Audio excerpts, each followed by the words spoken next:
So recently I've been playing the crap out of Table Turf Battle, which would be true if this script wasn't made 6 months ago. Regardless, I've been grinding it out for some of the rewards, and it's about as much fun as getting ejected out of cards from the velocity. That's just because the grind is slow and tedious. The game itself is a ton of fun and has a lot of replayability. With the newly added online versus, which I am still disappointed you can only play against friends, that is kind of a weird limitation, it's easy to say it's one of the best minigames Splatoon has ever seen. However, that got me thinking, is it truly the best minigame in the Splatoon series, or is it simply recency bias? Table Turf feels like the definitive answer, but I don't want to just discredit the others out the gate. So for the sake of fairness and being thorough, I will be looking at each Splatoon's minigames and pick the best individual games based off of a few criteria. These being style, design, and replayability / fun factor.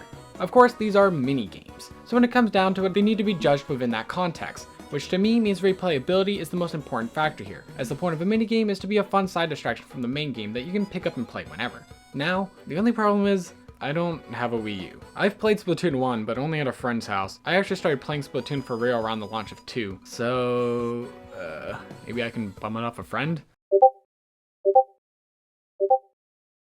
Huh, that was easy. Is what I want to say. Yeah, so to unlock the other minigames, you actually need to complete amiibo challenges. And while I have all the required amiibos and the challenges are easy enough, I was on my friend's Wii U and he hadn't beat the story mode. Therefore, I couldn't access certain challenges. So I had to beat the story mode. Then, I realized the minigames are exclusive to the gamepad, which I thought was fine since I now have a capture card, but then I realized there's no HDMI or USB port on the Wii U. So for the sake of footage at least being bearable, I may need to use others' footage.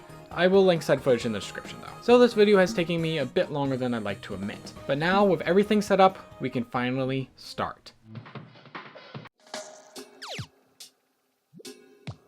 Doodle Jump? Surprisingly, no. Squid Jump is for sure inspired by said game, or at least a similar concept of jumping up to higher platforms in an effort to get a higher score, but Squid Jump itself actually has some of its own unique mechanics. As to if that's a good thing is up for debate. Also, before I forget, the pixel art here is very cute. It's seemingly supposed to replicate a more classic arcade style, and the logos for these minigames are actually based off of the Famicom's original box art, so there's a lot of fun homages going on here. Though none of these minigames seem to have music, besides of course the music one, and that's just a little odd. Not a deal breaker, but that makes them all feel just a little more bland than they probably should. Either way, in Squid Jump, instead of an automatic jump you'd expect from these type of games, you actually have to charge up your jump, and when you let go, it flings you upwards depending on how much you've charged. Which is a fine enough distinction between the two, not really necessary per se, but it does change how you go about playing the game. Another distinct difference is the fact that there's an end to the level, sending you to the next level which will have a new gimmick to tackle. Oh yeah, that's another fun little thing that spices up the mostly bland gameplay loop. Good old gimmicks is what I would say if the mechanics added much of anything. Sadly, the gimmicks here are just that,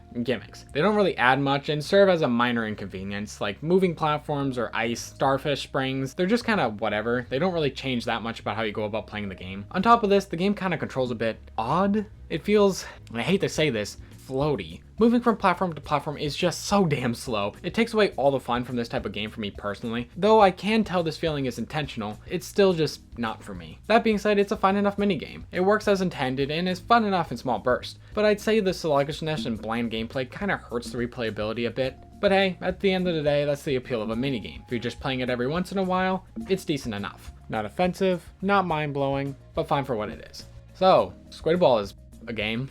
It's okay. In Squid Ball, you're tasked with a stripped-down volleyball match, where you score by doing the world's favorite pastime, murder. The game is still cute looking, following a similar style to Squid Jump, and the mechanics here for sure have more going on than something like Squid Jump, though I wouldn't say it's inherently fun. Essentially, you knock a zapfish back and forth between you and some jellies, and when you're ready to strike, you pick your position, jump, and strike the ball based on the angle at which you touched it. You have to strike out a set amount of zapfish to get to the next level, and you only have 3 balls to work with, all of which are different sizes and have slightly different effects to different hazards that show up in the later levels. Though these stage hazards I'd say are about on the same level as Squid Jump, but if anything impact the game even less, like moving jellies, starfish that reward you a few more points if you hit them, and sea urchins that can break the small ball but barely affect the other two. They just kind of exist but don't really add much to the game, as a lot of these new mechanics besides the urchins don't do anything besides benefit you. Even the walking jellies aren't that much of a hazard, as I find it easier to hit a large group of them at a time. That all being said, it's actually pretty decent. I had more fun with this than Squid Jump, but it's nothing special. Still fun, and I'd say it has an okay amount of replayability, with it being a little bit more difficult and having more variety. I wonder if anyone's gonna get mad at me for judging these minigames. probably. Here we have the most complex game so far. The style follows suit with a basic pixel art look, but the gameplay loop is a lot more hands-on, as the name of the game is all about speed. The game tasks you with racing against some jellies and getting to the finish line under a strict time limit. You have the ability to swim, turn, but most importantly, drift. As the levels are so quick, you can't beat many of the stages without drifting around corners to get a small speed boost. Once again, there's some power-ups and hazards, and I still don't think they do much to impact the gameplay, but probably the most impactful we've seen so far, with red fish giving you a small speed boost, the green fish giving you better control while drifting, and the zap fish letting you devour your enemies.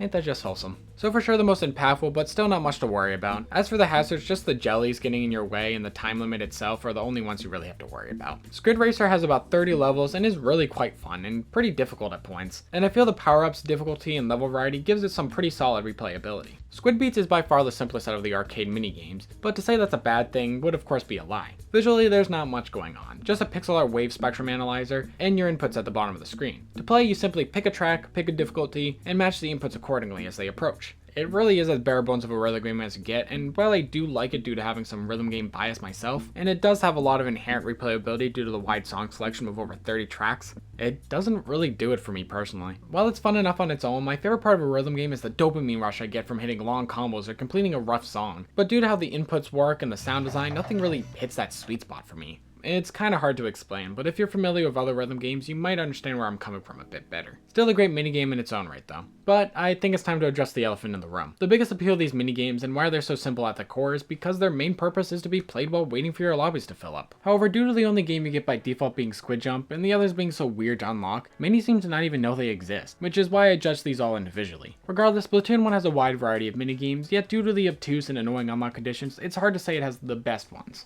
Don't get me wrong, if we had all the minigames to start, or the unlock requirements weren't locked behind amiibos, Splatoon 1 would have been a minigame monster. Though, even then, if you do manage to get them all, there's a ton of fun to be had. I just wish we could get them back in some form in Splatoon 3, but the arcade machine being replaced in Inkopolis Plaza is pretty damning.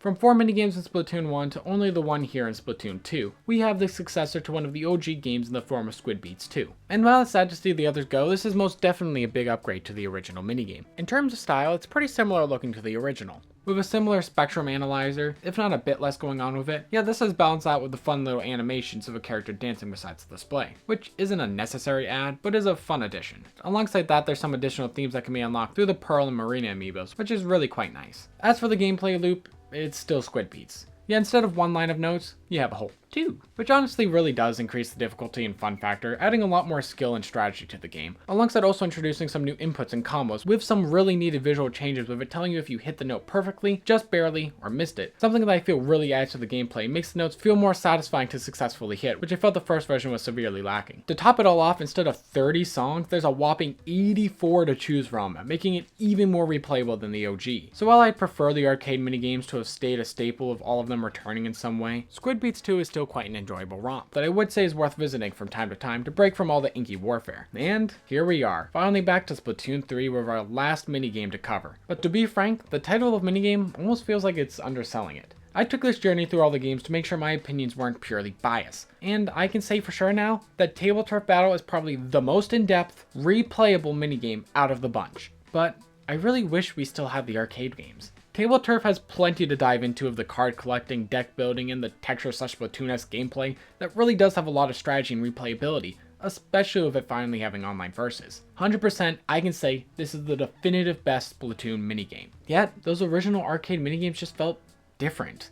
Mind you, I don't really have nostalgia for those games and I have a lot of problems with them, but they were mindless fun, and now that I've experienced them, I can finally understand why everyone misses them. They were just that. Fun, and that's really all they needed to be. So in the end, Table Turf Battle is a great minigame, and I wouldn't trade it for anything, except custom apartments. I was a custom apartment believer, and I want the, it's besides the point. This is not even on script anymore. Either way, back to what I was saying. Table Turf is great, and it has a lot of personality with all the card art, but I wouldn't mind the arcade games as an option at least, because they're a ton of fun. As is, they're an interesting part of this Splatoon series, and something I am glad I decided to check out. That being said, if you enjoyed this video, make sure to do the YouTube thing and like, comment, and subscribe, and if you didn't, then I don't understand how you got this far, but either way, I need to get out of here as I've been accused of several jelly murders from those Splatoon minigames, and I'll see you all next time. Bye!